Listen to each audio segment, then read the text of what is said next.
This is where it gets incredibly frustrating for employers because you know that they went off sick immediately after being invited to a disciplinary hearing. You've done an investigation with this person for something that's happened. You invite them to a disciplinary meeting and you get a sick note. And this drags on and on and on. We get this so much where an employer says to us, well, we know they're not really sick. They're just upset because I've invited them to a grievance hearing, or we've done an investigation meeting and now they've just gone off sick.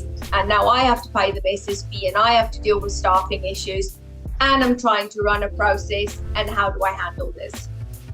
How you handle it is, if the employee doesn't provide you with a sick note pretty much immediately, you need to give them 7 days in which they can self-certify. If they return after they've self-certified, continue with the process where you left off. If they don't come back after the 7 days and they then provide you with a sick note, give it a day or two, and then you re-invite this person to whether it's a grievance hearing or a disciplinary meeting. This is if the reason on the sick note is stress at work. The reason you can do this for stress at work, and it's the only one you can do it for, by the way, is because you can say that continuing through the process will relieve the issue that's causing stress at work. So if you have stress at work, give it a couple of days and then re-invite them and carry on with your process as is. If the reason is not stress at work, if the reason is anxiety, depression, you need to allow that person to be off sick and you need to leave them alone. You don't contact someone who is off sick with anything other than stress at work for anything work-related or disciplinary meetings or grievance meetings.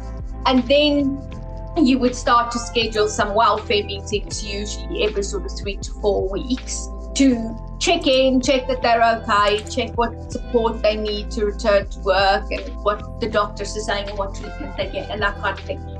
This is where it gets incredibly frustrating for employers because you know that they went off sick immediately after being invited to a disciplinary hearing.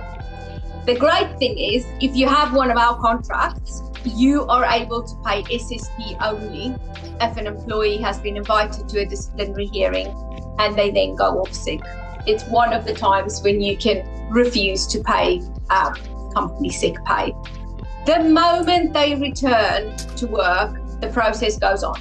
Even if there's a year in between, it doesn't matter. The process goes on. So the disciplinary, the grievance, it doesn't go away because they've been off sick for 6 months.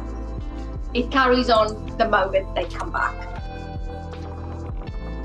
Thanks for watching. If you want a free tribunal audit of your employment contract and handbook, click the link in the description below.